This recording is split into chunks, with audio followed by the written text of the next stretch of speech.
Buenas tardes. ¿Estamos todos? Sí.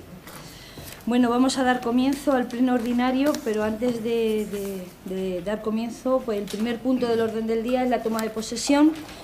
El Ayuntamiento, por acuerdo de pleno celebrado en sesión ordinaria de fecha 25 de octubre de 2013, acordó la toma de conocimiento de la renuncia voluntaria de doña Isabel Bellón Rodríguez del puesto de concejal en el Ayuntamiento por razones personales y en cumplimiento del artículo 9.4 del Real Decreto 2586/86 de 28 de noviembre, por el que se aprueba el Reglamento de Organización, Funcionamiento y Régimen Jurídico de las entidades locales. El Ayuntamiento solicitó a la Junta Electoral Central que le fuera enviada la credencial de don José Antonio Molina Gil, que era el siguiente en la lista de las elecciones municipales celebradas en fecha 22 de mayo del 2011.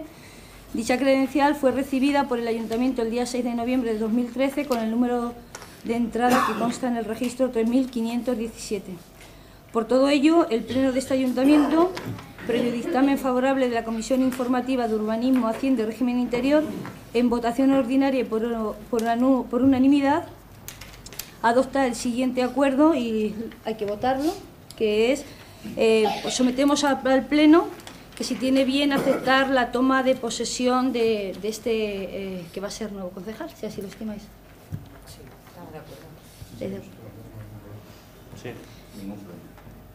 Pues por unanimidad se acepta la toma de posesión de don José Antonio Molina Gil del cargo de concejal del Ayuntamiento en sustitución de doña Isabel Bellón Rodríguez tras la renuncia voluntaria de esto. Y para ello, y cumpliendo con el procedimiento legalmente establecido y utilizando la fórmula establecida en el artículo 1 del Real Decreto 707/1979 de 5 de abril, don José Antonio Molina Gil proceda a jurar o prometer su cargo. Paso usted. ¿Lo tiene ahí escrito, no? ¿Nos levantamos? Claro. Yo creo que sí, vamos a levantarnos. Venga, contigo nos levantamos. Le hacemos el honor.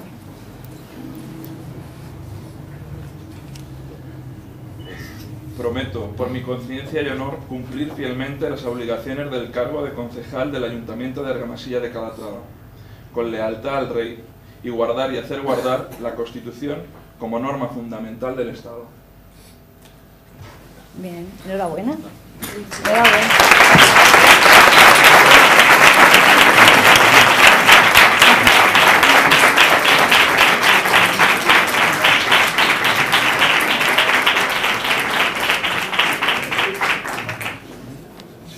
Va a tocar toda la ronda completa.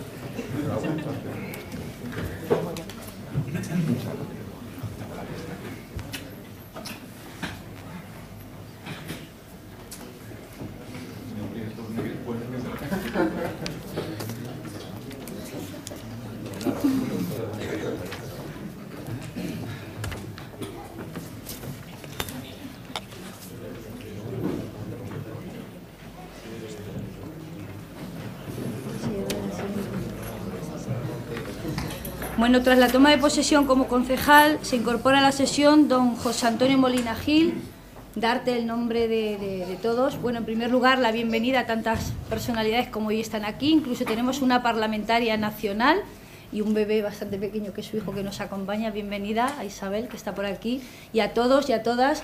Y la verdad que a mí me emociona muchísimo porque esto es un triunfo de la democracia y que hoy ya, pasados 2 años, pasado el Ecuador de esta legislatura, aún en este, como un nuevo renacer, cuando se toma posesión y con esta alegría y con este buen tono, pues es como un renacer, un bautizo para todos los que estamos aquí, y entra sangre nueva por ti e incluso a los demás, pues nos creas energía. Le voy a dar la palabra a los portavoces por si quieren hacerte extensiva la bienvenida. Ana. Yo le doy la bienvenida y lo único que espero que lo haga bien o igual de bien que lo ha hecho Isabel. Nada más. Señor Ruiz. Izquierda Unida le desea que su trabajo sea fructífero y sea en beneficio del pueblo de Argamasilla. Sí. Señor Taos. Exactamente, te deseo lo mismo que te dice Izquierda Unida, que tengas suerte y que las cosas que hagas las hagas lo mejor posible. José Antonio. Bien, solamente darte la bienvenida, felicitarte y bueno, ya sabes que estamos a tu disposición y lo dicho, bienvenido al equipo de gobierno. Bueno, pues, ¿quieres decir algo? Nada, simplemente quería comenzar agradeciendo pues, a la gente que hoy me acompaña, a la que está presente y a la que está ausente, por cuestiones cotidianas y también por cuestiones más definitivas. También quería agradecer, bueno, en especial a mi familia, etcétera.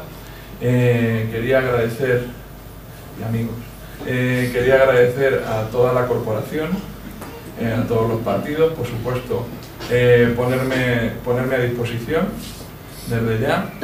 En especial, y me vais a perdonar, en especial quería agradecer a mis compañeros de partido, a los compañeros de gobierno. Por otro lado, también al Partido Socialista, es decir, me parece de justicia. Quería agradecer también a mi antecesora, a Isabel Bellón, porque aunque para mí suponga un reto, el gran trabajo que ha dejado pues es un acicate para seguir, y aunque hoy no está, quería enviarle desde aquí pues mi agradecimiento. Por supuesto al pueblo, es decir, si no esto no tiene sentido. Vuelvo a decir lo mismo, me pongo a disposición, quiero estar muy cercano, el tiempo que esté, a la gente, etcétera. Y por último quiero agradecer a Jacinta Monroy, porque sin ella nada de esto hubiese sucedido. Fue ella la que me tendió y depositó la mano, depositó su confianza para que hoy estuviera aquí. Y para mí, decirlo ya, es un honor participar en su proyecto, porque es un proyecto muy personal, y declarar desde aquí que siento que mandar un mensaje a Argamasilla y decir que creo que con ella hay un buen gobierno, porque conjuga experiencia, buen hacer y sobre todo buenas intenciones, que es ayudar a la gente en este tiempo tan terrible que estamos viviendo. Nada más. Bueno, gracias.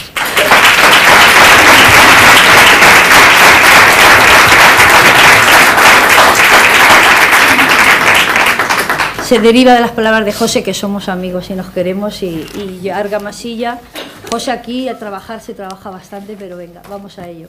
Pasamos al segundo punto del orden del día, que es aprobación, si procede, del acta correspondiente a la sesión ordinaria celebrada el día 25 de octubre de 2013.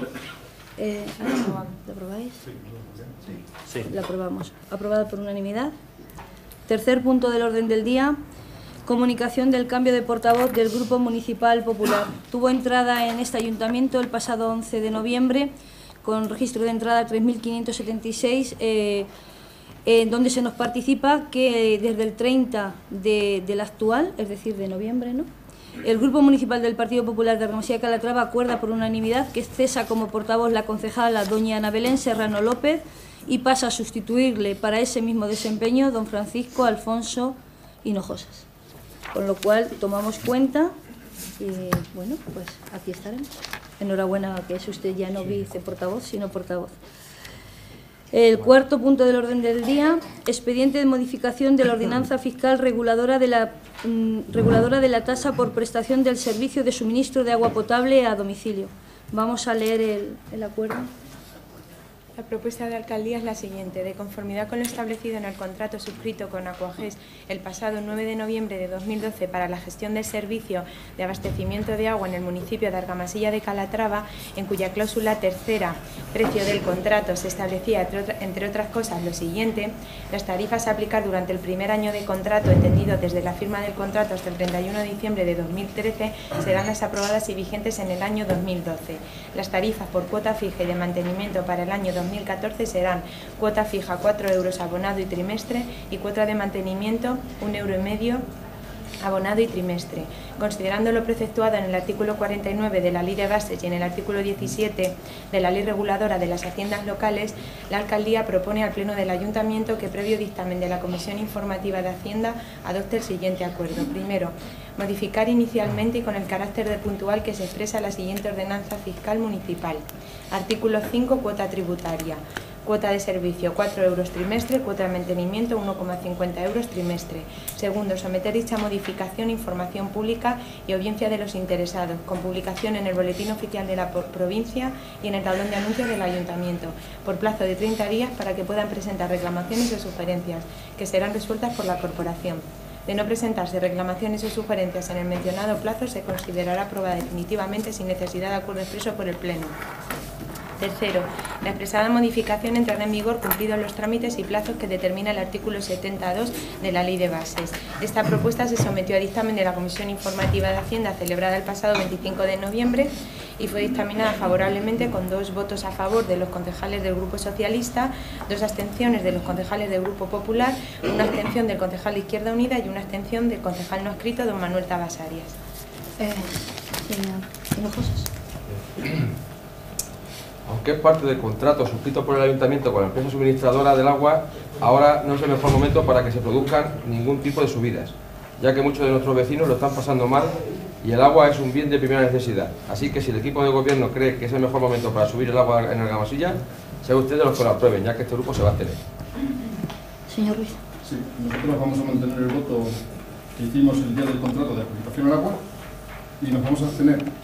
¿Pero por qué nos vamos a abstener? Porque consideramos que mientras que no se depuren las aguas de Argamasilla, nosotros no vamos a aprobar ninguna subida de agua. Aunque ya estaba en el contrato, nosotros nos abstuvimos ese día y nos volvemos a abstener hoy. Señor Tabas. Es un contrato que se aprobó en su día y como tal hay que cumplirlo. Entonces, no queda aquí. Voto a favor por abstenciones. Bueno, realmente no es una modificación de la tasa, sino que esta venía reflejada en el contrato de adjudicación y que afecta solamente a la cuota de servicio y a la cuota de mantenimiento. Aún así, los vecinos de Argamasilla disfrutamos de las tarifas más bajas por el servicio de agua potable de la comarca. Para comprobar esto basta con preguntar a alguien de Puerto Llano, a alguien de Almodóvar o de cualquier otra población. El pasado lunes se dio la casualidad de que estuvo aquí el alcalde de Almodóvar, reunido con nuestra alcaldesa, y se quedaba sorprendido del precio que pagábamos los vecinos en nuestro recibo. Es más, nos comentaba que allí un recibo medio era de 40 a 50 euros. Y todos ustedes saben cuál es el recibo medio de Argamasilla. Como he dicho antes, esta regularización de la cuota de servicio y de la cuota de mantenimiento fue aceptada y asumida por todos los grupos en el momento que no dieron su voto en contra cuando se adjudicó el contrato de agua a la empresa concesionaria. Porque atendiendo al pliego de condiciones, esta era la oferta más ventajosa para el municipio. Y es de sobra sabido, aceptado y asumido por todos los concejales y todos los grupos políticos. Con lo cual, queda aprobada por 8 votos a favor y el resto abstenciones. Quinto punto del orden del día, expediente de modificación de la ordenanza fiscal reguladora del impuesto de bienes inmuebles. Vamos a leer el acuerdo.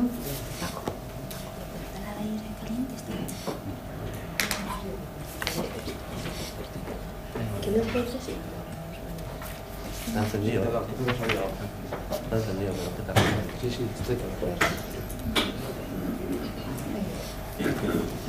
Esto, para que sepamos un poco de lo que va, es dar la facilidad.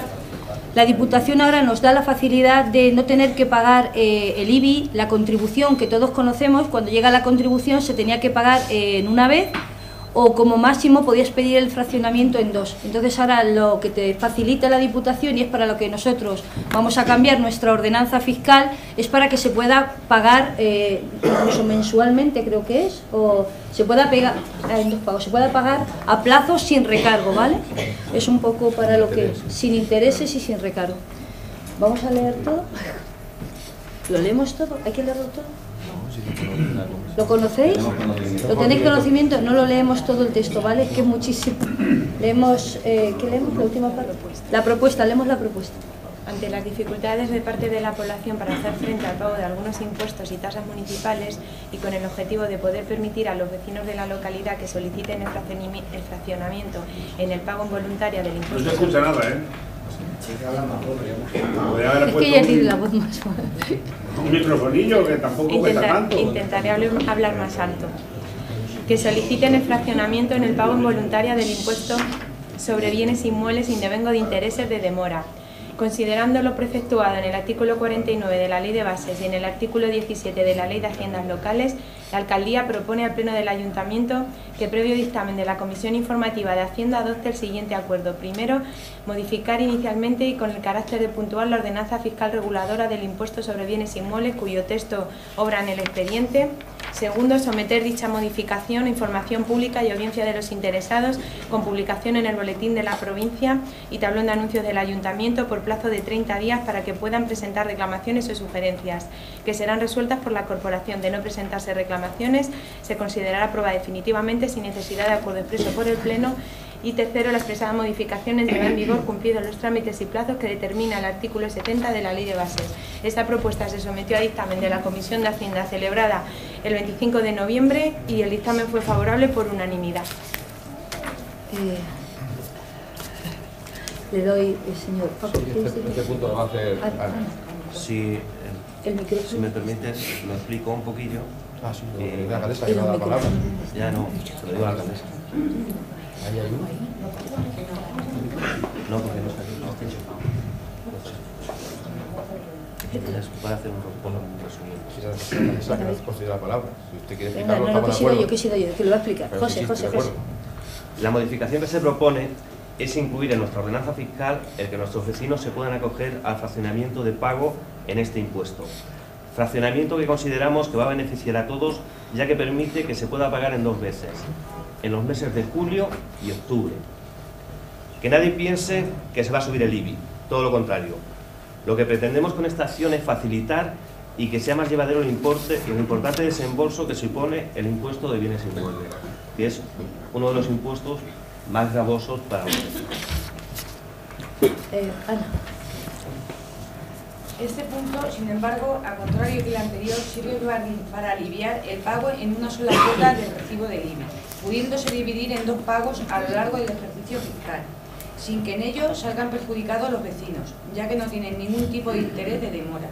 A este grupo, esta medida, ya que la permite la Diputación como ente que gestiona el cobro del IBI y que beneficia a todos los vecinos de Argamasilla y que no perjudica en nada al Ayuntamiento, nos parece acertada y lamentamos que no se haya podido llevar a cabo antes, ya que nos consta que en otros municipios de España se lleva ya haciendo este sistema hace muchos años, por lo expuesto antes. El Partido Popular va a votar a favor de que se fraccione el pago del IBI. Señor Ruiz. Sí, nosotros estamos de acuerdo, todo lo que sea facilitar a los vecinos el pago de impuestos, estamos de acuerdo.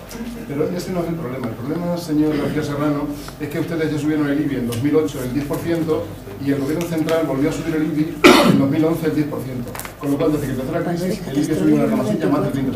Escucha, valores catastrales del 94, punto. Señor Tabas. Estamos totalmente de acuerdo porque es beneficioso para el pueblo, para los vecinos de nuestro pueblo. Pero exactamente igual que se podía haber hecho antes, también se puede haber propuesto antes. Yo por aclarar, Sí, disculpa, lo que afecta a la Diputación no se ha hecho antes porque el programa informático costaba 1.600.000 euros y ahora lo han hecho los técnicos mucho más despacio de la Diputación y hemos ahorrado ese dinero. Pues solamente una aclaración de por qué esto se ha hecho ahora. El señor Ruiz tiene que conocer que la revisión que se hizo del catastral era del año 94. Tenemos valores del... Eran los mismos valores que el 94. ¿Está usted de acuerdo conmigo en que estaban un poco pasados, ¿verdad? Aún así, se lo repito cada vez que usted se opone a cualquier modificación de la tasa. En este caso no lo pongo. En Argamasilla de Calatrava disfrutamos de la menor carga impositiva de toda la comarca y posiblemente de las más bajas de toda la provincia, en todos los impuestos y en todas las tasas. Pero no tenemos Y servicio. le digo más, muchas de ellas ni las tenemos, no pagamos basura, no pagamos alcantarillado. ¿Usted no conoce el acuerdo del año 88, donde todas las tasas se incluyeron en el IBI? No, esas, Sí. no me Yo sé consta. que usted no conoce la historia de la Bueno, vamos a lo que vamos y es un acuerdo de adherirnos y cambiar nuestra ordenanza fiscal para facilitar a los vecinos y es así. Los valores catastrales son del año 94 y quiero recordarle, y aquí está el interventor, al señor Tomás Ruiz, que constantemente, señor Suil se llama, el delegado Sutil, el señor Sutil nos dice que nuestros valores catastrales están absolutamente anquilosados, y nosotros con ese fin, como decía alguien del público, es cierto que no hay más servicios porque no hay ingresos, pero eso es una cuestión de decidirlo en un momento determinado. A lo mejor habría que cambiarlo, pero nuestra decisión actual es esa, no subir, y aquí está la corporación, no subir demasiado la carga impositiva de los vecinos. A lo mejor en un momento determinado hay que cambiar esa política, pero eso es política. Pasamos al siguiente punto del orden del día, el punto 6, que dice es la aprobación de la Carta de Ciudades Educadoras y solicitud de admisión a la Asociación Internacional de Ciudades Educadoras. Vamos a leer el acuerdo. La Asociación Internacional de Ciudades Educadoras es una organización de gobiernos locales de todo el mundo comprometidos con la Carta de Ciudades Educadoras. Se inició como movimiento en 1990 en Barcelona y se formalizó como Asociación Internacional de Ciudades Educadoras en 1994 en Bolivia, Italia. El objetivo común de las ciudades educadoras es trabajar conjuntamente en proyectos y actividades para mejorar la calidad de vida de los habitantes, buscando su implicación activa en el desarrollo de la ciudad, encontrando entre sus objetivos los siguientes: promover el cumplimiento de los principios de la Carta de Ciudades Educadoras, impulsar colaboraciones y acciones concretas entre las ciudades, participar y cooperar activamente en proyectos e intercambios de experiencias con grupos e instituciones con intereses comunes, influir en el proceso de toma de decisiones de los gobiernos y de las instituciones internacionales en cuestiones de interés para las ciudades educadoras. Por todo ello, resulta de interés para el municipio pertenecer a la citada asociación, y con tal fin esta alcaldía propone al Pleno del Ayuntamiento que, previo dictamen de la Comisión Informativa de Régimen Interior, adopte el siguiente acuerdo.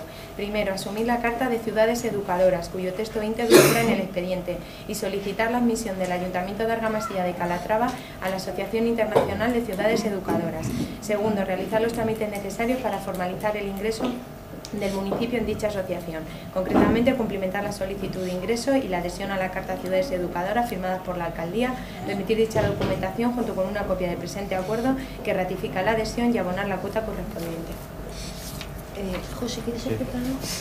Ciudades Educadoras se inició como movimiento en 1990 con motivo del primer Congreso Internacional de Ciudades Educadoras celebrado en Barcelona, cuando un grupo de ciudades representadas por sus gobiernos locales planteó el objetivo común de trabajar en proyectos y actividades para mejorar la calidad de vida de los habitantes a partir de su implicación activa en el uso y la evolución de la propia ciudad y de acuerdo con la Carta aprobada de Ciudades Educadoras.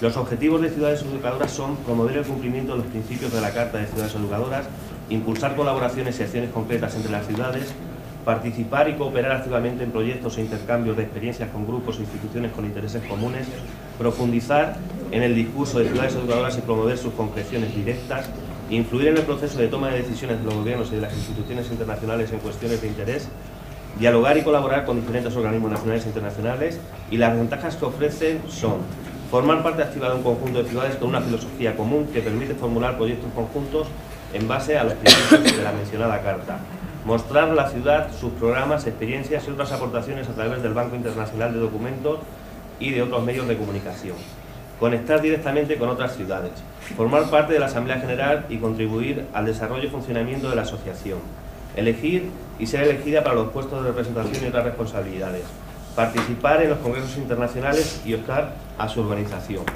formar parte de las redes territoriales y temáticas y tener acceso a la información de programas e iniciativas, en su caso recursos derivados de organismos internacionales como la UNESCO, Unión Europea, Mercosur, etc.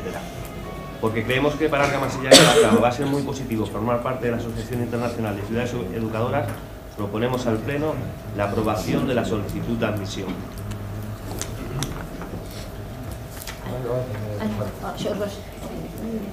Rosa. Como ya nos comentaron en la Comisión de Hacienda, Urbanismo y Régimen Interior, que nuestro municipio se adhiera a la Carta de Ciudades Educadoras. Nos serviría para poder ser logotipo en las cosas que se hagan, e incluso en carteles a las entradas del pueblo, siempre que se realicen bajo las premisas de esa Carta. La inclusión de nuestro pueblo en esta organización internacional supondrá muchas ventajas para los vecinos de Argamasilla, que verán incrementados los esfuerzos dedicados a la educación. Así serán, según la Carta de Ciudades Educadoras, documento que refleja la filosofía común de los municipios. Se acentúa la responsabilidad de los gobiernos locales en el sentido de desarrollar todas las potencialidades educativas que alberga la ciudad, incorporando a su proyecto político los principios de la ciudad educadora. Una vez que Argamasilla de Calatrava consiga añadir este título, podrá mostrar sus programas y experiencias educativas a través del Banco Internacional de Documentos, participar en congresos internacionales e incluso poder ser la organizadora. Además, tendrá acceso a la información de programas, iniciativas y recursos derivados de organismos transnacionales como la UNESCO o la Unión Europea. La Carta de Ciudades Educadoras se fundamenta, entre otros, en la Declaración Universal de los Derechos Humanos, la Declaración Mundial sobre Educación para Todos y la Declaración Universal sobre la Diversidad Cultural. Según este documento, Argamasilla de Calatrava estará obligada a promover la educación en la diversidad para la comprensión, la cooperación solidaria internacional y la paz en el mundo. Favorecerá además la libertad de expresión, la diversidad cultural y el diálogo en condiciones de igualdad. Aunque la prioridad es la formación de los futuros ciudadanos, es decir, de los niños y adolescentes, las ciudades educadoras deben tener la decidida voluntad de incorporación de personas de todas las edades a la formación a lo largo de la vida, tal y como indican los principios de la Asociación Internacional de Redes Educadoras. Se trata de invertir en la educación, en cada persona, de manera que ésta sea cada vez más capaz de expresar, afirmar y desarrollar su propio potencial humano. El concepto de educación que une a la Red Internacional de Ciudades Educadoras no se queda entre las cuatro paredes de un aula. Al contrario, la intención es llevar la formación lo más lejos posible, de forma que abarque a todos los ciudadanos al margen de su condición social, económica o personal. De esta forma, la red tiene en cuenta otros aspectos que, aunque no están directamente relacionados con la tarea educativa, sí le influyen, como la distribución del territorio urbano. La ordenación del espacio físico urbano atenderá a las necesidades de accesibilidad, encuentro, relación, juego y esparcimiento y un mayor acercamiento a la naturaleza. La ciudad educadora otorgará un cuidado especial a las necesidades de las personas con dependencia en su planificación urbanística de equipamientos y servicios. Por último, el documento insiste en fomentar la participación ciudadana desde una perspectiva crítica y responsable, ya que estos principios solo traerán bien para todos nuestros vecinos. El Grupo Popular va a optar a favor de la entrada a nuestro pueblo y de nuestros vecinos en la Asociación Internacional de Ciudades Educadoras. Muchas gracias. Muy bien. Señor Ruiz. Sí. Todo lo que sea fomentar la cultura y la educación entre nuestros vecinos contará con nuestro apoyo. Por lo tanto, vamos a votar a favor. Gracias. Todo lo que sea beneficioso para nuestro pueblo y nuestros vecinos es un sí. Vamos a votar a favor. Gracias. Con lo cual, bueno, pues esto suena bastante bien, ¿eh? Esto de ciudad educadora. A ver si hoy, que es en este acuerdo, cogemos fuerza y lo hacemos bien. Séptimo punto del orden del día. Moción suscrita por el concejal no adscrito don Manuel Tabasarias contra la reforma de las pensiones, planteada por el actual equipo de gobierno, por el actual gobierno. Vamos a leer ¿leemos la moción? Don Manuel Tabasarias, concejal del Ayuntamiento de Argamasilla de Calatrava, al amparo de lo establecido en el Reglamento de Organización, Funcionamiento y Régimen Jurídico de las entidades locales, somete al Pleno de la Corporación para su discusión y, en su caso, aprobación, la siguiente moción. En estos días inciertos, el actual Gobierno de España pretende dar otro salto al vacío con la reforma de las pensiones. Ha intentado por todos los medios no quedarse solo en su defensa, pero ante la falta de diálogo y consenso con los partidos políticos y agentes sociales, el intento cae en saco roto. La oposición no le da su apoyo, ni cuenta con el apoyo de partidos habituales, UPN y Foro Asturias. El proyecto de ley empieza su trámite parlamentario, que acabará antes de fin de año, con la aprobación de la reforma de las pensiones si se cumple el calendario previsto.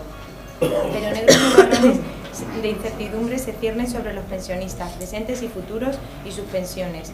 Uno afecta a la fórmula de revalorización anual de las pensiones. La reforma se olvida del actual vínculo con la inflación y la fija en una ecuación que se asienta en los ingresos y gastos de la seguridad social. En los años malos, una revalorización mínima de 0,25%. En los años buenos, un techo del IPC más el 0,25%, lo que se traduce, según los expertos, en importantes pérdidas del poder adquisitivo. Cierto es que se cumple el artículo 50 de la Constitución, que prohíbe cualquier revisión por debajo de cero de las prestaciones, pero es una trampa. Cierto es también que cumple la promesa electoral de no congelar las pensiones y que tendrán cierta relación con el coste de la vida. Una nueva trampa, porque serán revalorizadas al mínimo pese a que la economía se recupere y los recursos del sistema permitan que haya una subida mayor. La reforma de las pensiones gira sobre dos ejes. El primero crea un factor que ajusta la cuantía de las pensiones a la esperanza de vida, que lleva a una devaluación. El segundo crea un factor para revisar las pensiones año a año en función de los ingresos y los gastos del sistema, sin desligarlo del IPC, porque impone un suelo en la revalorización 0,25%, como un techo, IPC más 0,25%. Para que se entienda el galimatías, el Gobierno no piensa subir las pensiones más de un 0,25% durante 2013, 2014, 2015, 2016, 2017, 2018 y 2019. Eso sí, en un alarde de generosidad con la tercera edad y a la espera de sus votos, deja que suban en 2020 un 0,4% y en 2021 un más que generoso 1,1%. Por el contrario, los precios subirán entre el 1,6% y el 1,8% cada año hasta el año 2016. Por tanto, la pérdida de poder adquisitivo de los pensionistas es inaceptable. Hay voces que claman de momento en el desierto porque semejante chapuza consuma la muerte del Pacto de Toledo. El Gobierno crea un nuevo parámetro que contempla la esperanza de vida desde los 67 años, para calcular la cuantía inicial de la pensión, que comenzará a actuar desde 2019 y que se actualizará cada 5 años. A este parámetro le ha dado el nombre de factor de sostenibilidad. Un pensionista que viva 25 años deberá recibir un 20% menos de pensión que otro que viva 20 años. La cuantía inicial de la pensión decrece proporcionalmente a lo que aumenta la esperanza de vida. Que no se engañen a los ciudadanos con palabritas de niño Jesús. Por ejemplo, sostenibilidad, garantía, jubilados del futuro, generosidad, porque van a perder bastante de su poder adquisitivo. Los pensionistas saben perfectamente que no solo perderán ingresos, sino que estarán mucho peor en un futuro incierto y, por supuesto, aumentarán las desigualdades. Por cuanto antecede, el concejal que suscribe en el Ayuntamiento de Argamasilla de Calatrava propone al Pleno la adopción de los siguientes acuerdos.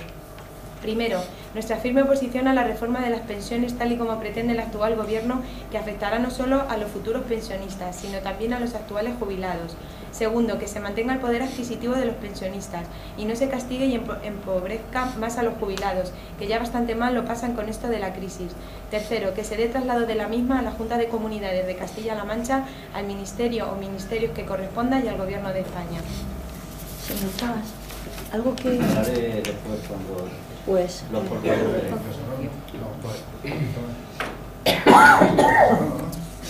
Empieza el señor García.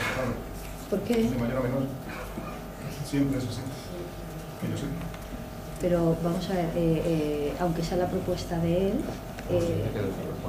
La palabra es el tiene como segundo, ¿no? Lo dice el señor Tomás. Bueno, pues... No tengo ningún problema. No tiene ningún problema. Quiero empezar enseñándoles la portada del ABC del 5 de noviembre, que refleja la entrevista que hizo a Rajoy en campaña electoral y en donde afirmaba tajantemente: meteré la tijera a todo menos a pensiones, sanidad y educación. Si nada más llegar al gobierno el señor Rajoy y el Partido Popular recortaron brutalmente en educación y en sanidad, había que ser muy iluso para pensar que estos recortes no llegarían a los pensionistas. Porque con la reforma de las pensiones del gobierno de Rajoy bajarán todas las pensiones en España. Las que ya se cobran, porque la fórmula de revalorización que contempla la reforma del 0,25% supone una pérdida real de poder adquisitivo de todas las pensiones año tras año, y las futuras, porque las fórmulas que se establecen harán más difícil acceder a una pensión y su cuantía será menor que las actuales. Y a eso, claro, añadirán después la ya citada pérdida de poder adquisitivo anual. Suponiendo un incremento medio anual del IPC del 2%, con esta subida anual del 0,25 que quiere hacer el gobierno, todos los pensionistas perderían un 1,75 de poder adquisitivo cada año, de forma que en los próximos 10 años habrán perdido entre un 17,5 y un 20% de poder adquisitivo y, por tanto, esto es una bajada real de su pensión. El Gobierno pretende hacer tabla rasa y no diferenciar entre los pensionistas que tienen las pensiones más altas y la inmensa mayoría que reciben una pensión media o mínima. En poco más de un año y medio, este Gobierno no le ha actualizado las pensiones a los pensionistas, les ha subido todos los impuestos, les hace pagar muchas de las medicinas que precisan, a muchos les ha quitado las ayudas a la dependencia y ahora les va a bajar las pensiones diciéndoles encima que se las sube. ¿Por qué este Gobierno está castigando así a las personas mayores cuando sabe que un jubilado no tiene ninguna salida para poder mejorar sus ingresos? España tiene, o mejor dicho, tenía un sistema público de pensiones que venía funcionando con un alto grado de eficiencia, de estabilidad y con perspectiva de largo alcance desde hace décadas, y que ha ido adecuándose en el tiempo con reformas de sencilla aplicación cada vez que ha sido necesario. El señor Rajoy, tan quejoso siempre de la herencia socialista, que por cierto, él ha empeorado en todo, nunca ha mencionado la herencia que dejó el Gobierno del Partido Socialista en la llamada hucha de las pensiones, el Fondo de Reserva de la Seguridad Social. 67.000 millones de euros. El Gobierno del PSOE se encontró este fondo con 15.000 millones de euros y lo llenó con otros 52.000 millones de euros más, hasta dejarlo en 67.000 millones de euros, que son los que se encontró el señor Rajoy y el Partido Popular en el fondo. El señor Rajoy ya metió la mano el año pasado en el Fondo de Reserva de la Seguridad Social y sacó de él 7.300 millones de euros que no se han repuesto. El Gobierno del PP ha vuelto a meter la mano este año 2013 en la hucha de las pensiones para pagar las pagas de junio y la extra de verano. Es decir, un nuevo mordisco de miles de millones de euros al Fondo de Reserva de la Seguridad Social que sigue sin reponerse.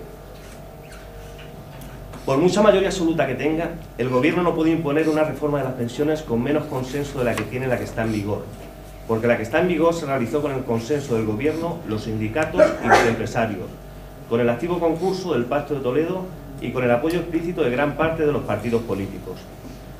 Los socialistas nos vamos a oponer con todas nuestras fuerzas a que se bajen las pensiones, las de ahora y las futuras. Y para terminar, le pregunto a los concejales del PP, ¿es razonable que el Gobierno del Partido Popular haya decidido quitar 33.000 millones de euros a los pensionistas, haciendo más pobres a ciudadanos que ya no pueden mejorar sus ingresos, cuando hace solo unas semanas ha dicho a través del FROP que da por perdidos 37.000 millones de euros de ayudas públicas que este Gobierno ha dado a la banca y que esa deuda la tenemos que asumir y pagar todos los españoles?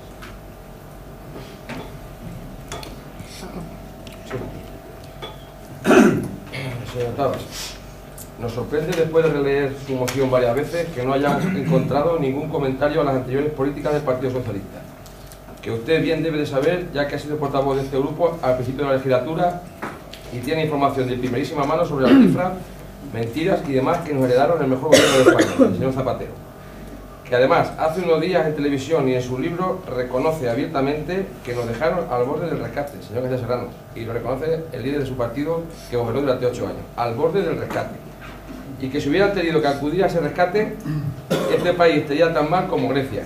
No perderían los pensionistas, pero eso hemos perdido todos. Pero bueno, eso no ha pasado, ya que afortunadamente entró a gobernar el Partido Popular, que debido a toda esa deuda y mentiras de personalistas, y que hasta ahora, después de 2 años, aún no nos ha dejado de realizar las políticas que teníamos prometidas a nuestros votantes, ya que nos hemos tenido que centrar en salvar este país, y eso afortunadamente para todos el Partido Popular lo está consiguiendo, como bien dicen los datos económicos que se están dando en la actualidad. Una de esas medidas que hay que tomar es la reforma de las pensiones, para adaptarlas a la realidad de nuestra sociedad, ya que progresivamente y afortunadamente nuestra esperanza de vida va en aumento. Empezaré por una pregunta sencilla. Si dice usted que el Partido Popular hace perder a los pensionistas poder adquisitivo, ¿qué partido político ha sido el único en la historia de la democracia que ha congelado las pensiones de nuestros jubilados? Eso lo acierta usted, señor García Serrano. La respuesta la saben todos esos pensionistas, el Partido Socialista. El Partido Socialista congela las pensiones de los jubilados. ¿Qué hace el Partido Popular cuando entra? Subir las pensiones en 2012 y en 2013, y lo hará también en 2014. El Partido Socialista dejó de ingresar 15.000 millones de euros en el Fondo de Reserva. Nosotros lo hemos tenido que sacar. Ustedes dejaron de ingresar 15.000 millones de euros del Fondo de Reserva para las pensiones en los años 2008 y 2009. No se le ha sacado usted los 67.000 millones de esos que nos ha contado. ¿Qué hizo el Partido Popular? Fue el que creó ese fondo de reserva para garantizar el pago de las pensiones y además dejaron la caja de la Seguridad Social en quiebra total, perdiéndose cuando gobernaba el Partido Socialista el 80% de los cotizantes, o sea, 2,5 millones menos de cotizantes de la Seguridad Social. Sin embargo, con el Partido Popular, cuando gobierna la Seguridad Social, pasó de un déficit del menos 0,7% que nos heredó el Partido Socialista a tener un superávit de 0,5%. Y además, el Partido Socialista es el que subió la edad de jubilación sin consenso, no lo ha hecho el Partido Popular, lo subió el Partido Socialista. La que no adivinan cuál es ahora su única propuesta, pues es agotar el fondo de reserva y esperar de brazos cruzados para poder pagar las pensiones del futuro. Esas son las políticas del Partido Socialista en pensiones, por mucho que quieran decir o hacer otra cosa. Las políticas que se están poniendo en marcha por el Partido Popular en materia de pensiones van encaminadas a asegurar y garantizar las pensiones de hoy y del mañana. Le devuelve el poder adquisitivo a los pensionistas garantizando la subida de las pensiones y brindando por ley esa subida para que el Partido Socialista, si vuelve a gobernar, no la pueda volver a congelar. Subidas que serán como mínimo de 0,25% si la economía no va suficientemente bien. También se han separado las fuentes de financiación del sistema de seguridad social, medida esta pionera, que evitará que la seguridad social no pague lo que no le corresponda. El Partido Popular trabaja para garantizar un sistema equitativo, justo y solidario, cuya clave es el factor de sostenibilidad, cuya finalidad es garantizar a contribuciones iguales prestaciones similares. Su mayor objetivo es crear un sistema público de pensiones capaz de hacer frente a los retos económicos de cada momento. El Partido Popular está trabajando para evitar la discriminación por edad y los abusos, impulsando medidas para no incentivar los despidos colectivos a mayores de 50 años. Y lo más importante, y una gran medida, que es que los parados mayores de 55 años, que se les termine el subsidio, podrán acceder inmediatamente a la pensión anticipada en cuanto cumplan la edad y así evitar periodos de desprotección. Y ya por último, ya que usted me saca la prensa, también se lo voy a sacar, en un artículo que ha salido en prensa hace unos días, aquí lo tengo, un grupo de expertos economistas no son políticos, son expertos economistas, de diferentes entidades de este país, se reunieron y dice que ustedes dijeron que cuando el PSOE empiece a gobernar suspenderá la política del Partido Popular. Pues dejan claro que si el PSOE vuelve a gobernar, no es que no pueda suspender tal y como está anunciando, sino que incluso tendrá que hacer una reforma más profunda para garantizar las pensiones del futuro. Que la aplicación del factor de sostenibilidad es imprescindible para garantizar el futuro sistema de pensiones, ya que debería de haberse aplicado incluso mucho antes, ya que así permite equilibrar los ingresos y los gastos. Dicho todo esto, este grupo no le queda otro voto posible que votar en contra de esta moción. Voy a centrarme en la moción, porque aquí PSOE y PP se van a las nubes. Pensé que ibas a acabar. Posición en la reforma de las pensiones, tal como pretende el Gobierno actual. Izquierda Unida está de acuerdo en la moción. Y que se mantenga el poder adquisitivo de los pensionistas y no se castigue y empobrezca más a los jubilados que ya bastante mal lo están pasando con esta crisis. Indudablemente, los responsables de la crisis son clarísimamente PSOE y PP, que han incubado la burbuja inmobiliaria y la crisis financiera. ¿Y quién está pagando la crisis? La están pagando los parados y la están pagando los jubilados con bajas pensiones. Pero la hemeroteca, señor García Serrano, tiene estas cosas.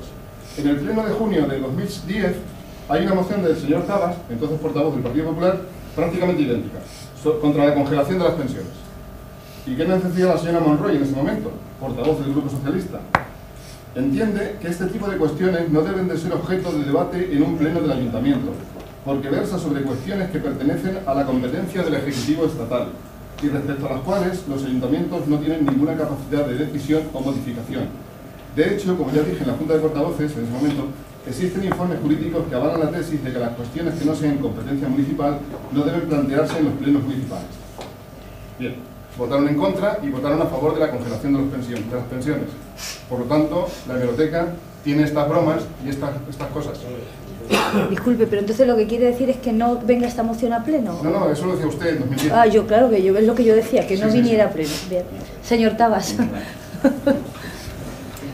Yo no voy a entrar en demagogias baratas ni en medias verdades, que son siempre la peor de las mentiras. No pertenezco a ningún partido político ni sindical. Hoy no estoy sometido a ninguna disciplina de voto, ni tomo como palabra de Dios los argumentos populares ni los argumentos de ningún partido político. Hoy hablo por mi boca, en defensa de mi pueblo y los vecinos de mi pueblo. Cuando estaba en el Partido Popular me opuse a las pensiones. Y hoy, que no estoy en el Partido Popular, igualmente me opongo a las congelaciones o a las rebajas de las pensiones, como los que ya queramos llamar.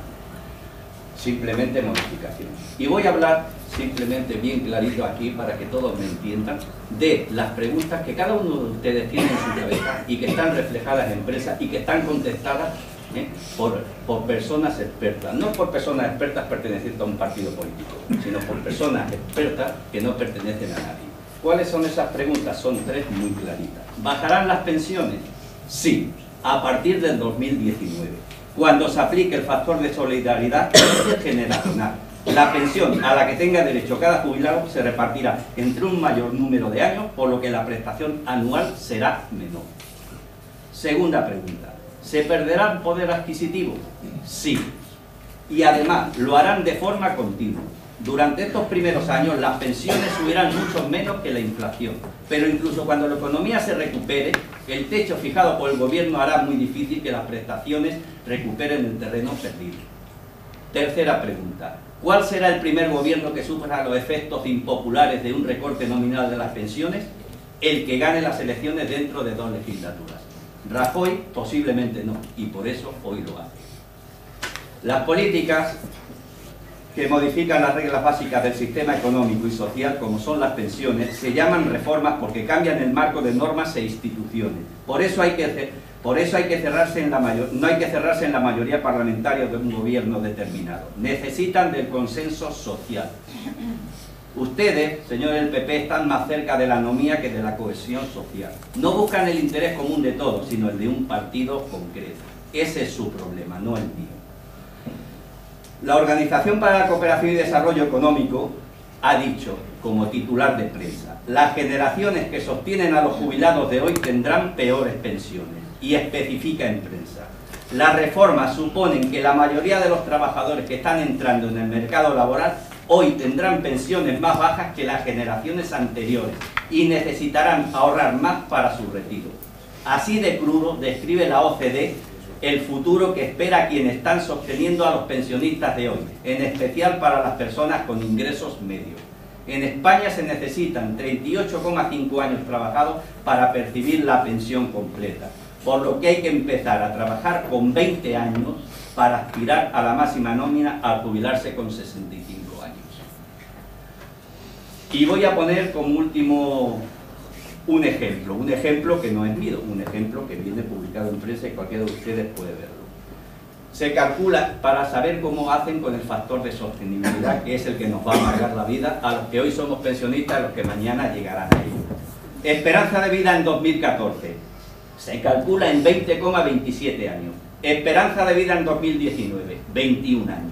Bien, pues el FSP, que es el factor de sostenibilidad que inventa este gobierno, lo que hace es que divide los 20,27 de la esperanza de vida en 2014 entre los 21 de la esperanza de vida en el 2019 y saca ese factor que es 0,9652. Para que se entienda, si la pensión que le tocaba al jubilado era de 1.000 euros al mes, comenzará cobrando 965,2 euros. Luego, nunca más durante el resto de su vida van a aplicar este factor, pero claro, arrastrarán el descuento del 3,5% mientras esté vivo. Por lo tanto, nunca, repito, cobrará lo mismo que su padre, por mucho que lo diga y lo repita el PP. Por 10 votos. Por alusión que me han dado por todos lados. A ver, ¿quieren intervenir? Bien, en primer lugar, quiero responder al señor Hinojosa, el portavoz del Partido Popular, que ha empezado a dar una serie de cifras que no sé dónde las ha sacado porque realmente no corresponde con la realidad. Pero es que además se basa en un informe de expertos económicos, los mismos expertos económicos que nos han metido en la crisis y los mismos expertos económicos que han llevado a la banca a la quiebra y por tanto a todos los españoles. A esos son los que tenemos que hacer caso para reformar las pensiones. Pues vamos apañados. Al señor Tomás Ruiz, es cierto, el PSOE congeló las pensiones, eso lo sabe todo el mundo. Con esto quiero decir que no todo lo que hizo Zapatero está bien, pero también le voy a decir una cosa. En democracia, el partido que más años ha gobernado ha sido el Partido Socialista, y el partido que más ha revalorizado las pensiones ha sido el Partido Socialista. Y el partido que más servicios sociales ha creado ha sido el Partido Socialista. Y el partido que ha creado la ley de dependencia ha sido el Partido Socialista. Por lo que sí, es cierto, un año se congelaron las pensiones, es cierto. Pero ¿cuánto ha revalorizado el Partido Socialista o los gobiernos socialistas las pensiones? La crisis que tenemos ahora mismo es herencia del gobierno del Partido Socialista. Ah, que no crisis mundial, solamente es de España. Bueno, hay un factor indicativo que es la crisis de la... Le vuelvo a decir, Bueno. Zapatero congeló las pensiones. No todo lo que hizo Zapatero está bien hecho, a la vista estamos. Pero que me diga usted que la crisis es consecuencia del gobierno de Zapatero, me parece que hay bastantes más factores que dicen que la crisis es consecuencia del ladrillo, la crisis es consecuencia de los bancos, la crisis, en definitiva, es una crisis provocada por los más ricos a los más pobres. Bueno, el libro de Pedro Solbes. Por 10. Uy, Pedro Solbes, por Dios. No nos falta aquí más que Pedro Solbes. 10 votos a favor y 3 en contra. Queda aprobada la moción del señor Tabas. Octavo punto del orden del día, por favor. Moción suscrita por el Grupo Municipal Socialista con motivo del Día Internacional contra la Violencia de Género. Señor Ruiz, ¿se adherían o no al final? Se presenta en conjunto el señor Tabas, la presenta también Izquierda Unida y el Partido Socialista. Presentan en conjunto esta moción. ¿Leemos lo lees entero? La lucha contra la violencia de género está viviendo uno de sus peores momentos. Recortes presupuestarios, datos que se silencian, condenas públicas que no se producen, campañas de sensibilización escasas y erróneas. Como consecuencia de todo esto, las mujeres víctimas de esta lacra cada vez tienen menos recursos para la denuncia y eligen el silencio.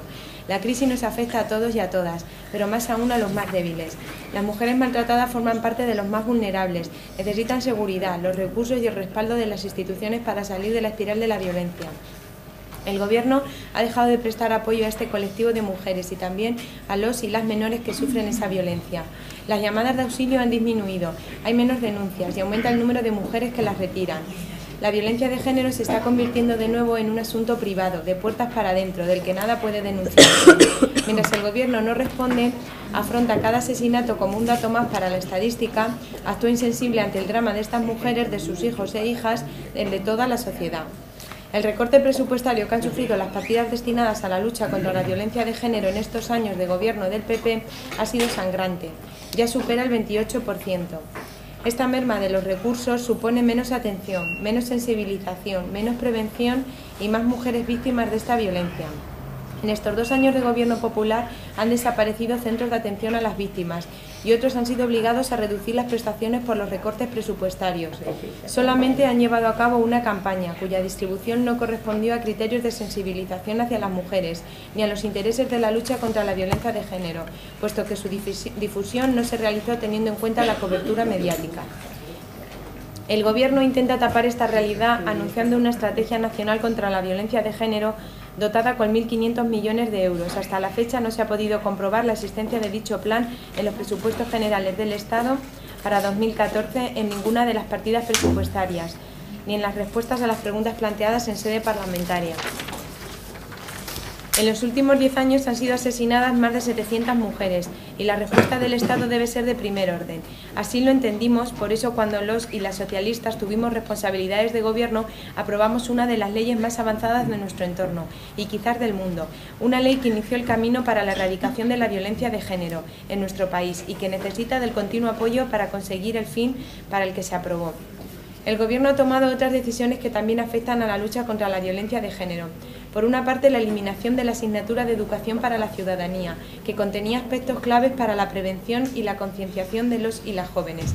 Y por otra, la inminente aprobación de la reforma local, que provocará la desaparición de los servicios sociales que se vienen prestando, los relacionados con la promoción y protección de la mujer, los programas de atención a las mujeres, los puntos de información, los pisos de acogida para mujeres maltratadas y los programas de recuperación para víctimas de violencia de género. El desmantelamiento de estos servicios afectará fundamentalmente a las mujeres del mundo rural. Por estas razones, por las mujeres y menores que son víctimas de la violencia de género, por la dignidad de nuestra sociedad, el Ayuntamiento de Argamasilla de Calatrava aprueba la siguiente moción. Exigimos, con motivo del Día Internacional de Lucha contra la Violencia de Género, que el Gobierno reactive la Ley Integral contra la Violencia de Género con un presupuesto apropiado y suficiente. Que el Gobierno de España vuelva a coordinar a las administraciones de forma eficiente y continua. Pedimos la retirada de la reforma local y la vuelta a las aulas de la asignatura de Educación para la Ciudadanía, para así volver a educar en igualdad. Y exigimos al Gobierno que luche contra la violencia de género y que se comprometa en esta tarea con las organizaciones de mujeres que tanto camino llevan recorrido. Sí. Se está ejecutando un recorte ideológico contra los derechos de las mujeres y la igualdad, y a eso obedecen estos presupuestos generales del Estado. Por tercera vez, los presupuestos generales del Estado en materia de igualdad siguen debatiéndose fuera del seno de la Comisión de Igualdad del Congreso de los Diputados, teniendo esta carácter legislativo, y se debaten a la carrera en la Comisión de Sanidad y Servicios Sociales. En las políticas de igualdad de oportunidades, el recorte llega al 47,7% desde el año 2011. En lo que son cuestiones que afectan a la consecución de la igualdad real, como son las políticas de empleo, persisten en reducir un 94% la formación y el fomento del empleo femenino, y en seguir subvencionando a la patronal y a las organizaciones empresariales mientras castigan a las comunidades autónomas y al tejido asociativo. El Instituto de la Mujer acumula desde 2011 un recorte del 34,2%, lo que incluye el recorte a la participación ciudadana de las asociaciones de mujeres. El empleo continúa siendo una de las causas en las que más se diferencia el trato entre mujeres y hombres. En el primer trimestre de 2013, la tasa de actividad de las mujeres es inferior a la de los hombres en más de 13 puntos porcentuales. Hasta mayo de 2013, más de 300.000 mujeres perdieron su puesto de trabajo y un 80% eran mujeres de 20 a 34 años. A pesar de estos índices y datos, han recortado en los programas de formación y fomento del empleo femenino el 94% de los planes especiales respecto a los presupuestos generales de 2011. En violencia de género, el recorte continúa. La reducción del presupuesto de la delegación del Gobierno de la violencia de género ya supera el 28% desde la llegada del PP al Gobierno. Queda claro que la lucha contra la violencia de género está en caída y ya no es una preocupación de primera línea. Todos los indicadores, número de denuncias, retirada de denuncias, asesinatos sin denuncia, están dando señales de alarma, y la respuesta ha sido de 8.508.000 euros menos respecto a 2011. Es cierto que las transferencias a familias y a instituciones sin fines de lucro, junto a las ayudas sociales para mujeres, no han sufrido recortes en este presupuesto para el 2014, pero es que ya estaban arrastrando un recorte del 6%. Si bien para el 2014 las ayudas a comunidades autónomas han descendido un 1,60%, que pudiendo parecer un recorte modesto, es un recorte que debe sumarse a otros previos y que supone un descenso del 24,47% desde el año 2011. Esto en un programa que es básico para la atención social a las víctimas, que es competencia de las comunidades autónomas. Han eliminado una partida destinada a la mejora de la coordinación y la atención personalizada para las víctimas de violencia de género que aparecía en los presupuestos de 2013. Desaparece Educación para la Ciudadanía, que es una de las piezas claves para la prevención de la violencia, dejando a los jóvenes sin educación en los valores de la igualdad y el respeto. La educación dejará de servir como prevención y para la mejora de nuestra sociedad. La reforma de la administración local usurpa a los ayuntamientos las competencias en materia de igualdad y violencia de género y suprime las que tenía delegadas.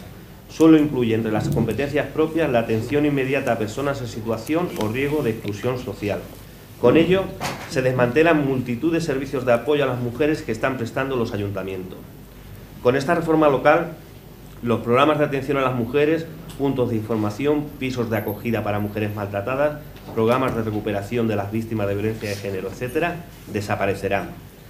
Deja manifiesta la burla del PP hacia las políticas de mujer y de atención a las víctimas de violencia de género al destruir las políticas de igualdad y la prevención y asistencia a las víctimas de violencia de género que se están realizando desde los ayuntamientos. Por todo esto, pedimos el apoyo para esta moción. Bueno, ya está el apoyo de Izquierda Unida y del señor Tabas. Le damos la palabra a usted. Vale, muchas gracias. Gracias, Serrano. Como viene ocurriendo en los últimos años, nos traen una moción con motivo del Día Internacional con la Violencia de Género, que son todo cifras, recortes y etcétera. Presentada unilateralmente, aunque a última hora se han sumado el grupo de Izquierda Unida y el concejal no adscrito, señor Tabas, hace 5 minutos. Y sin buscar un consenso con las demás fuerzas políticas para traer de verdad una moción que sea una alegoría a la mujer y no una serie de cifras, etcétera.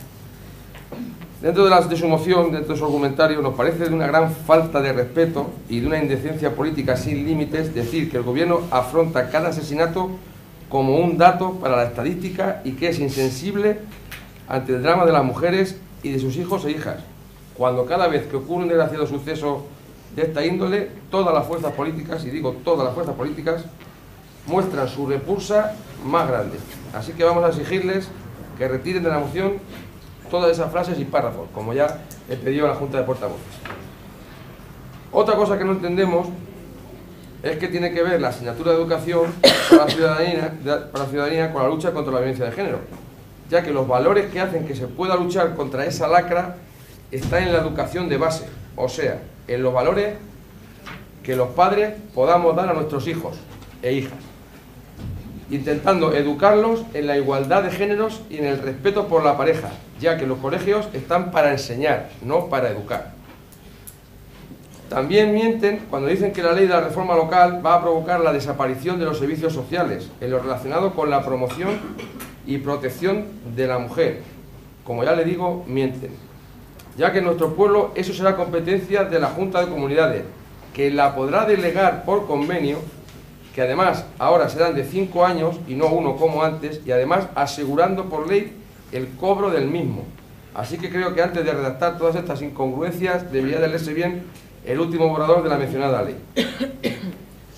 Y ya verá todo lo que... perdón. Y le digo que la única razón por la que quieren que se retire esa ley de la reforma local es que es una ley que llevan demandándola a los ayuntamientos muchos años, incluidos muchos de su partido.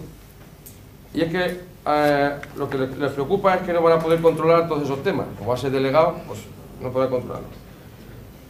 Nos pretenden dar lecciones, pero le vuelvo a repetir, señor García, que ustedes tienen memoria y pasado. Cuando gobernaba el Partido Socialista en el año 2011, eliminó la partida presupuestaria que estaba destinada a las comunidades autónomas para los menores víctimas de violencia de género, o sea, para los niños y niñas de esas mujeres maltratadas. ¿Y qué es lo que ha hecho el Partido Popular? Pues, como no era de otra manera, la ha rescatado.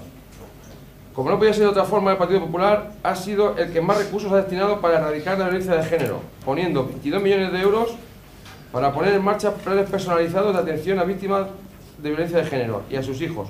Otros 100 millones más para poner en marcha 200 medidas incluidas en la Estrategia Nacional contra la Violencia de Género y un fondo de 5 millones para la asistencia social integral a las víctimas.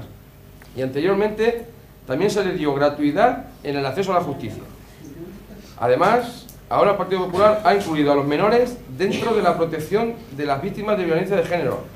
Y esto ha sido rechazado en varias ocasiones por el Partido Socialista. O sea, que ahora para el Partido Popular los menores también serán considerados víctimas de violencia de género. Además, el Partido Popular ha puesto 1.530 millones de euros para un plan estratégico de 2013 a 2016 para la violencia de género, de los cuales este año ya se han gastado más de 300 millones en ese plan.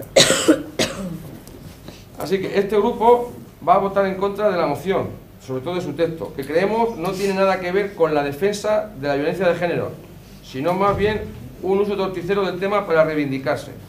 Queremos manifestar que condenamos enérgicamente la violencia de género y que esperamos que con las campañas puestas en marcha y con buena educación de base que nazca desde los hogares, esta lacra llegue el día en que solo sea un triste recuerdo en nuestra memoria colectiva. Y voy a terminar esta intervención con una frase que expresa el sentir de este grupo del Partido Popular. Es una frase de don Ramón Gómez de la Serna. Y dice: los que matan a una mujer y después se suicidan deberían variar el sistema. Suicidarse antes y matarla después. Muchas gracias. Bueno. Tomás, ¿quieres? Yo realmente no sé qué es lo que quieren los concejales del Partido Popular. No tengo tan buena memoria como mi propio compañero, como otros compañeros de corporación. Yo no me acuerdo de mociones pasadas, pero creo recordar que el año pasado nos vimos otra vez en el mismo problema de que tampoco les gustaba la moción. Esta moción se presentó el día 26, estamos a 29. Ya han tenido días para ponerse en contacto con el Partido Popular, que ha sido quien la ha presentado, y decirle que era lo que no les gustaba, si había que cambiar algo para poder presentarla y hacerla conjunta a toda la corporación. Es que el año pasado pasó exactamente lo mismo. Dice el portavoz del Partido Popular que estas muertes provocan repulsa en las fuerzas políticas. Pues realmente es que la repulsa, lo que hay que demostrar son acciones, eso es lo que hay que hacer. Es lo que se hace, no es decir qué mal nos parece, no, hay que actuar y hay que hacer algo. Ponernos en lazo el día 25 muestra el apoyo que les tenemos a las víctimas, pero tampoco ayuda. Entonces realmente no sé qué es lo que quieren ustedes. Como nosotros pensamos que la violencia de género en el pleno siglo XXI es una lacra en esta sociedad, vamos a apoyar la moción. Señor Tabas. Voy a contestar, señor García Serrano. Estoy totalmente de acuerdo en lo que ha dicho la concejala Tamara también. Señor García Serrano, desgraciadamente no solo hay falta de medios de personal por esto de la crisis y los recortes, sino que las mujeres se encuentran con problemas añadidos a su ya más que difícil situación. Por ejemplo, y esto está denunciado por ellas, el encuentro con el abogado se produce unos minutos antes de la comparecencia judicial y así se dificulta mucho la defensa. Se dan también con frecuencia casos de que no se recurre el autodesobrecimiento o que no se propone en la práctica determinadas pruebas que aseguran una eficaz condena. Pero lo más llamativo es que entre 2006 y 2011 el 64% de los casos fueron sobreseídos. El tijeretazo de las administraciones se traduce en pocos medios para la prevención de esta lacra, menos recursos para asesorar a las víctimas, abogados gratuitos, servicios de orientación, eliminación de tasas y así un largo etcétera. Y también para asistirlas. El gobierno, desgraciadamente, ha recortado en campañas de prevención y en políticas de igualdad. Estamos hablando del gobierno actual, no del gobierno anterior. El gobierno anterior recortaría y haría lo que tuviese que hacer, y en su momento ya se denunció cuando se tuvo que denunciar. Ahora hablamos de quien gobierna. Se reducen los programas y las subvenciones a las organizaciones especializadas. La reducción en los capítulos de política e igualdad demuestra que para el gobierno la lucha contra la violencia machista no es una prioridad. Por ejemplo, simplemente en Castilla-La Mancha se ha recortado el presupuesto en más de un 40%, lo que afecta no solo a planes de sensibilización y a la atención de mujeres, sino también a casas de acogida. Y eso creo que usted lo sabe perfectamente igual que yo. Estoy de acuerdo igualmente que es importante la educación y que conlleva prevención y concienciación. Lo que no sé si es mejor dentro del marco de la asignatura de educación para la ciudadanía o dentro de otro marco. Pero esta educación debe prestarse en la escuela, porque sí, efectivamente los colegios están para enseñar y para educar. Y se supone, como en la Mille se supone, Álvaro, que ya cada uno en nuestra casa asesoramos, educamos en conveniencia como se tiene que asesorar y educar. Pero los colegios sí están para enseñar y por supuesto que sí están para educar. Porque la triste realidad es que 77 mujeres portaron antorchas y esquelas, uno por cada mujer asesinada en 2013 en España. Según denuncias las asociaciones de mujeres, si en 41 años ha habido 1.220 asesinatos por terrorismo político, en 17 años han sido asesinadas 1.255 mujeres. Y este dato sí que es alarmante. La última mujer puso 11 denuncias y desgraciadamente está muerta. Este tipo de cosas no pueden pasar en un país desarrollado y democrático que se llama España. Nada más. Sí, quiero decir algo. Solamente quiero hacer 3 apuntes para que sepan ustedes lo que piensa el Partido Popular sobre la violencia de género. En primer lugar, dice, los colegios no están para educar, están para enseñar. Con lo que en el próximo Consejo de Ministros van a cambiar el nombre al Ministerio, va a ser Ministerio de Enseñanza y va a dejar de llamarse Ministerio de Educación, porque por lo visto para ellos no hay que educar en los colegios. En segundo lugar, nos dice en Junta de Portavoces que quitemos 2 párrafos de la moción porque lo consideran un insulto hacia ellos. Uno era que las llamadas de auxilio han disminuido, hay menos denuncias, aumenta el número de mujeres que las retiran, y el otro era que mientras el gobierno no responde, afronta cada asesinato como un dato más y tal. Y le decimos, si estos son datos, esto no, es que tal, bueno, quitamos uno, ¿apoyáis la moción? Y dicen, no. Entonces, ¿para qué me dices que quitemos lo de esto? Si no la vas a apoyar, ¿qué más te da? Y por tercer lugar, ya para acabar, que esto sí que es significativo, porque además a mí me ha chocado. Nos dicen Junta de Portavoces, si las mujeres no llaman, es su problema, no problema del gobierno. Por favor, si las mujeres no llaman, el problema es del gobierno, que tiene que poner los medios para que las mujeres denuncien. Sí. Señor, quizás no está usted tergiversando mis palabras, porque yo, Junta de Portavoces, digo eso porque usted en la moción, en el argumentario, si lo puedo recuperar, lo que yo pido que se quite esa frase porque parece que ese Partido Popular es el que está consiguiendo que las mujeres no llamen. Y lo único que le he dicho es que Desgraciadamente, y lo repito, desgraciadamente, ese es un problema que las mujeres no llaman lo suficiente, que deberían de llamar más. Y si lo he dicho así, para que usted usa las palabras que quiere para confundir aquí a la personal. Pero yo le he dicho eso, desgraciadamente es que las mujeres no llaman más lo que deberían de llamar. Usted quería hacer de su moción parecer que las mujeres no llaman por, según ustedes, los recortes del Partido Popular, y por eso pidió que se quitara esa frase y que se quitara la otra, porque para el Partido Popular no es un dato una mujer que se asesina. También ya quería responder a la señora Tamara que lo de la moción, la Junta de Portavoces ha sido una hora antes del pleno, por lo cual es complicado pues usar una moción una hora antes del pleno, quita, pon o añade texto, ¿vale? Y al señor Tabas también quería responderle que estaba diciendo ahí que los recortes de la justicia, si no sabe usted mal, la justicia, las tasas son gratuitas y para las mujeres y violencia de género y la violencia, la víctima de terrorismo. Y otra cosa que le quería responder, que se me ha ido ahora mismo de la cabeza, era que parece que el Partido Popular, ha dicho usted, una mujer que presentó 11 denuncias y al final acabaron desgraciadamente asesinándola. Eso también ocurría antes, cuando estaba también el Partido Socialista, y ha ocurrido muchísimas veces. Ha habido muchísimas denuncias y no se ha hecho nada.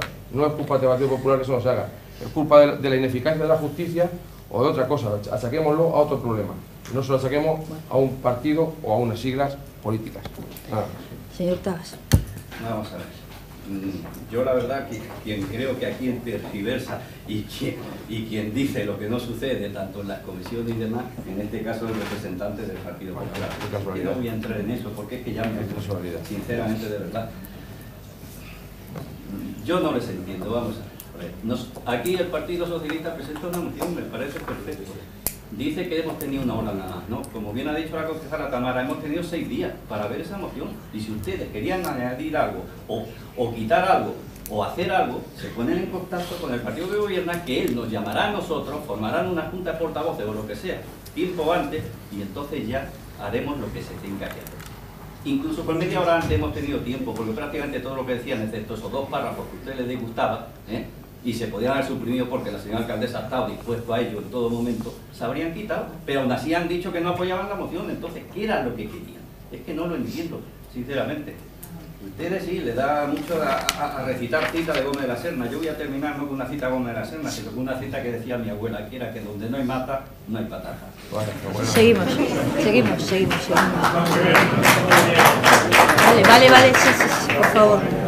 por favor. Bueno, por 10 votos a favor, disculpad, 10 votos a favor y 3 en contra. Vamos a pasar al 9º punto del orden del día, informes de alcaldía. Informo del decreto 200/2013, donde se da cuenta de la resolución de la alcaldía, donde se nombra segundo teniente alcalde a don Antonio Gil Muñoz y se da de baja a Isabel Bellón Rodríguez, y queda constituida la Junta de Gobierno con don José Antonio García, con don Antonio Gil, con don Sergio Gijón y con don Jesús Manuel, con lo cual doy cuenta de este decreto.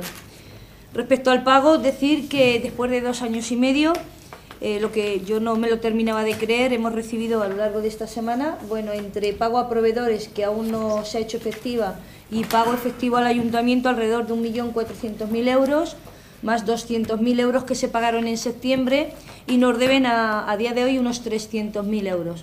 Con lo cual, bueno, pues la verdad es que a mí me sorprende, como he gestionado con tantísima ansiedad por no tener liquidez, pues ahora la verdad es que no termino de creérmelo mucho.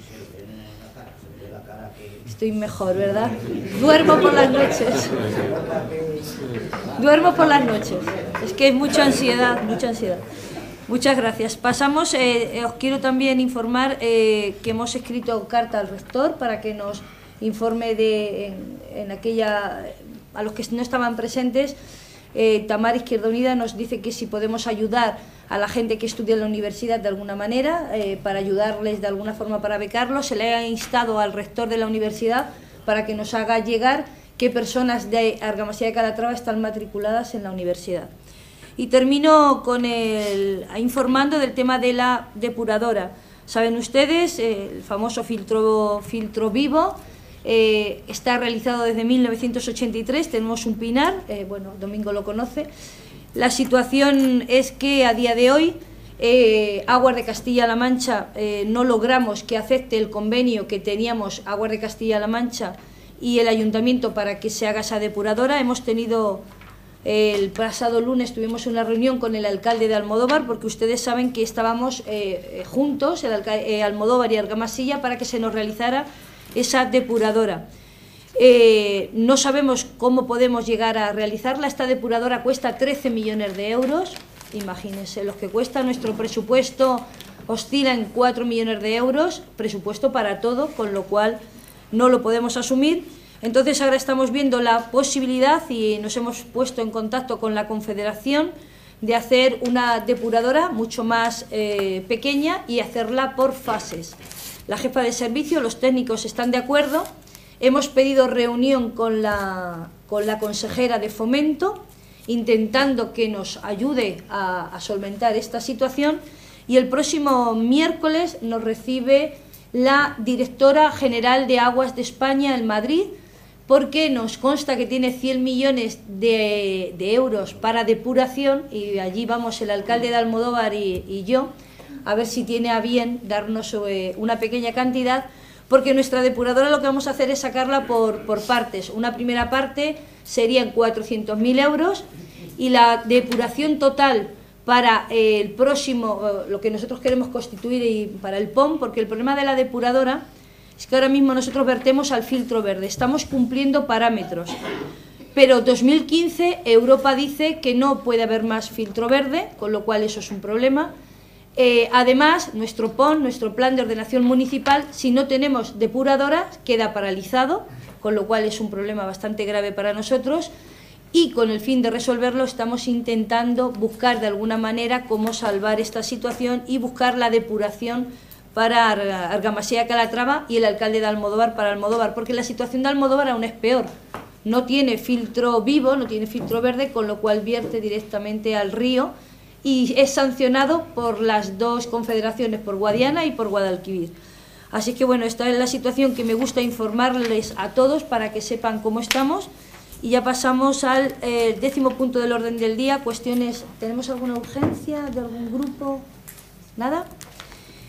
Y el último punto del orden del día, que ha sido largo, José Antonio ha venido con un pleno, un pleno denso. ¿Ruegos? ¿Ruegos?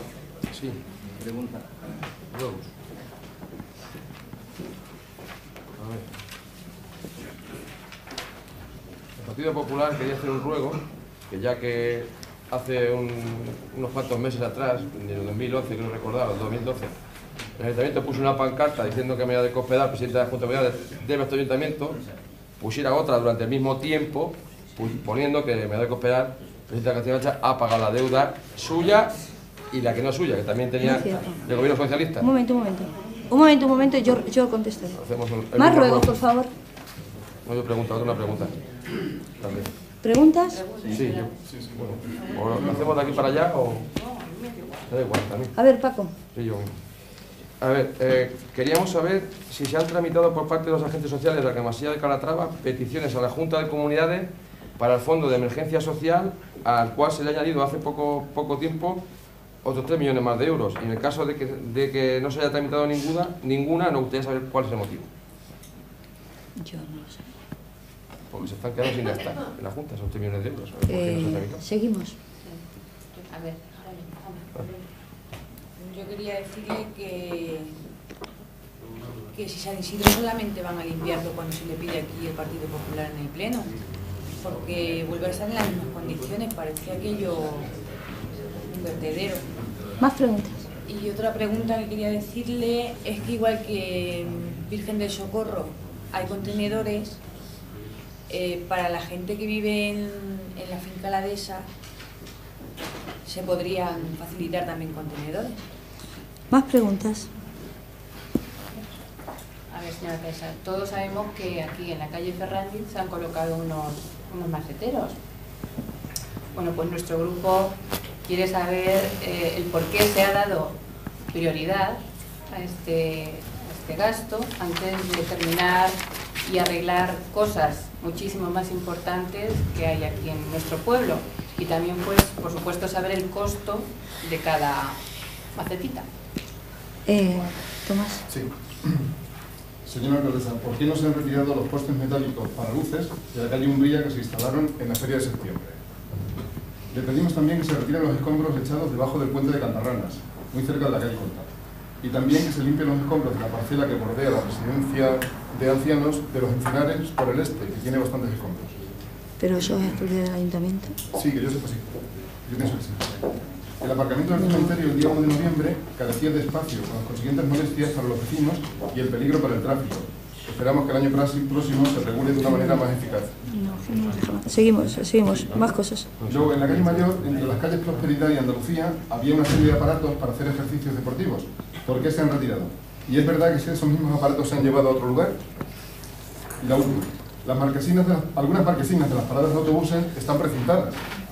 ¿Hasta cuándo lo van a estar? Y sabemos que es competencia de la Junta, que son propiedad de la Junta, pero ¿por qué lo están? Señor Tabas, ¿o quieres tú, Tamara, alguna pregunta? Señor Tabas. Señora alcaldesa, me informan que por lo visto se ha despedido a 4 trabajadores del centro del día. Entonces nos gustaría que nos informase un poco al respecto si es esto cierto y si algo tiene que ver con esto del ayuntamiento. Yo tenía un juego que se me ha olvidado, pero simplemente pedir que el espejo de calle Forraje con calle Tercia se le debe de haber dado algún golpe y no hace su efecto porque no se ven los coches que vienen, que tienen que verse de venir de calle Forraje hacia calle Tercia, simplemente. Bueno, decirle a los concejales que el Pleno, estamos aquí todos los días, no creo que sea el lugar para decir si algunas cosas de menor calado, pero bueno, si ustedes tienen a bien, yo lo tengo a bien. Decirle que la pancarta se pondrá cuando no le deba nada la señora Cospedal a este ayuntamiento. A día de hoy nos debe todavía 50 millones de las antiguas pesetas y solamente ha pagado lo que ella debía, porque no nos pagaban desde que ella toma posesión en Toledo. Con lo cual, yo me comprometo aquí, el día que no le deba a la señora Cospedal nada a Argamasía de Calatrava, yo no tengo ningún problema en hacerlo saber, igual que he estado pasando esas lástimas que he pasado durante 2 años y medio, en mi alegría yo no tengo ningún problema en hacérselo saber. Segundo pregunta, peticiones al Fondo Social. Pues yo le hice llegar a Lola porque me constaba que estaba este fondo. El problema que ha tenido la Junta de Comunidades es que ha ido cerrando el puño y diciéndole a sus trabajadoras sociales que no tenía dinero. Le pasó ya el año pasado y le vuelve a pasar este año. Resulta que tiene que cerrar el presupuesto y se da cuenta que le sobra el dinero. Es una mala forma de gestionar. A mí me avisan hace 15 días en Ciudad Real, Jacinta, han abierto porque se les acaba el año y tenían los dineros sin gastar. Esto no se debe trabajar de esta manera. Yo de todas maneras se lo comento para que usted le dé la información directamente de lo que se ha tramitado, pero es mala forma de gestionar. Si usted tiene X dinero, usted lo tiene que gestionar desde enero hasta diciembre. Lo que no puede ser es que cuando acaba el año se da cuenta que no se gasta el dinero y que va a salir en los periódicos porque hay gente pasando hambre y usted con los dineros metidos en la caja, vengan estas prisas. Pero le insto al concejal a que le dé la información de lo que se ha tramitado. Sí le puedo decir que estamos tramitando con fondos de la Diputación entre 4.500, 5.000 euros de ayudas todos los meses aproximadamente, pero vamos, se le va a hacer llegar la información. San Isidro, normalmente pues hay que meterlo en la rueda de limpieza. Las personas que tenemos son 14 personas todos los meses y yo le agradezco que me lo diga. La verdad es que muchas veces, y se lo cuento por una cuestión también personal, te cuesta muchísimo trabajo recoger todos los sábados, todos los domingos, pero la educación cívica es bastante dura. Nosotros hemos ahora mismo potenciado recogida sábados y domingos para estas cuestiones. Con el frío que hace no sé si seguirán prosperando estas cuestiones, pero lo limpiaremos. Finca de esa me hablaba del tema de los contenedores. Los contenedores, el problema que tenemos es cuando se colocan a las afueras de la localidad. Usted sabe lo que ocurre en Virgen del Socorro, en el Carril de las Huertas, lo que ocurre en la antigua carretera de Ciudad Real, lo que ocurre en Villamayor. No son puntos limpios, son verdaderos vertederos. Por más que intentas mantener la limpieza, es muy complicado. Muchas veces se ha traído aquí esa petición y nosotros pensamos que podemos convertir donde se ponga en un vertedero, porque por más, incluso al lado de la Virgen, hemos hecho un invento de poner alrededor zonas verdes, un invento de zonas verdes, y sin embargo, eso es por la cuestión por la que no damos el paso, porque en cuanto a lo tal, es una situación que además la gente no se baja, lo echa adentro, sino que desde, bueno, vamos a dejarlo. Entonces la gente que vivimos allí, pero la gente que ustedes viven allí, ustedes viven en rústica. Como viven en rústica, ustedes no tienen los 5 servicios, no tienen derecho ni a agua potable, ni a luz, ni a basura. La rústica tiene cuando usted vive en rústica, tiene unas ventajas y unos inconvenientes, pero usted como concejala lo sabe y yo no se lo voy a... Intentamos ayudar y favorecer en lo que podemos, y está en el buen hacer del gobernante, pero ese es el inconveniente que tenemos. Respecto a calle Ferrandiz, aquí han venido denuncias de llevarse a la mujer de un concejal, a Sergio en un momento determinado, arrollar los coches a la gente. Por eso se han puesto los maceteros. No se han puesto porque Jacinta se levantó una mañana y dijo, florecitas, maceteros. No, son para educación cívica.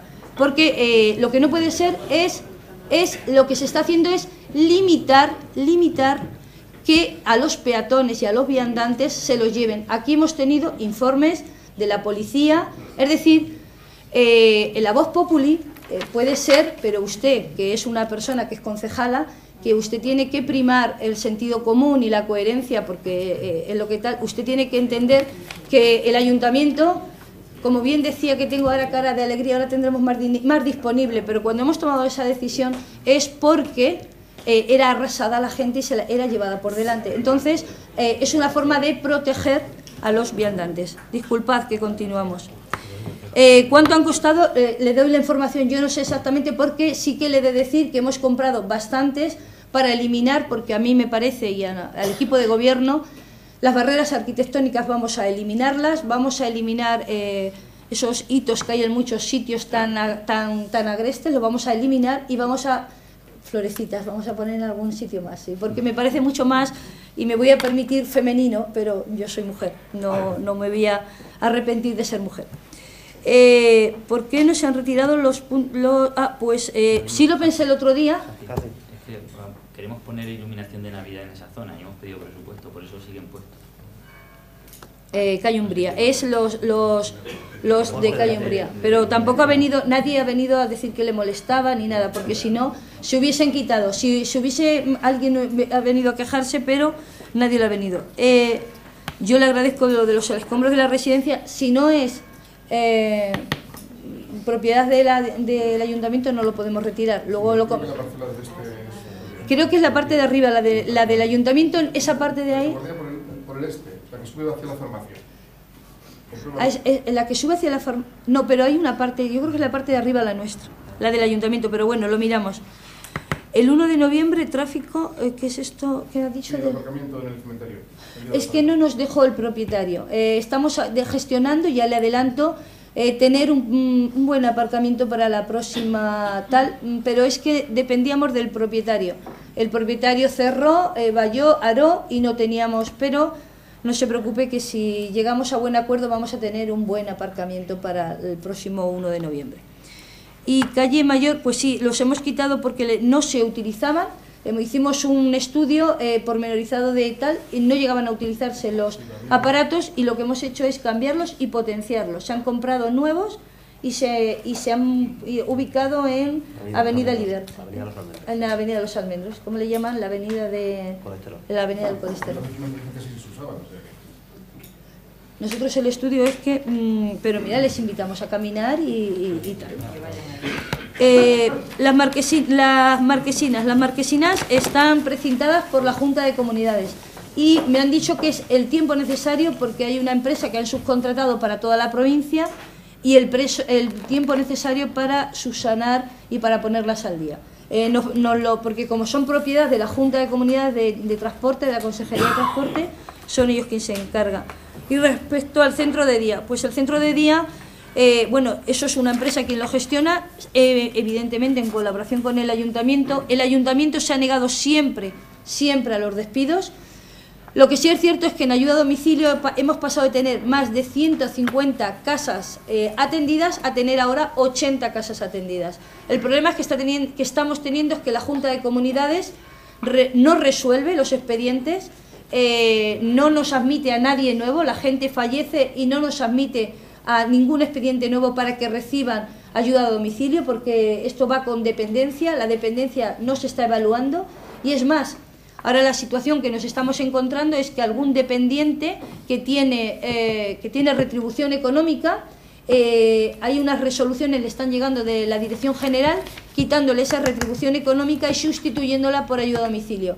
La gente se niega a esto, incluso cuando hay dependencia, ellos quieren retribución económica y no optan por la ayuda a domicilio, con lo cual la situación es esa. Lo que sí es cierto es que le pedimos a la empresa que le diese a las trabajadoras, porque son todo mujeres, todas las opciones para no despedir. Y ellas lo votaron y votaron que querían que se despidieran, no se sabía a quién, pero que no querían reducción de jornada. Nosotros siempre optamos porque para que baje la jornada y no se queden sin trabajo, pero es una decisión que se ha tenido que tomar y se ha tenido que tomar y ellas han elegido esa decisión.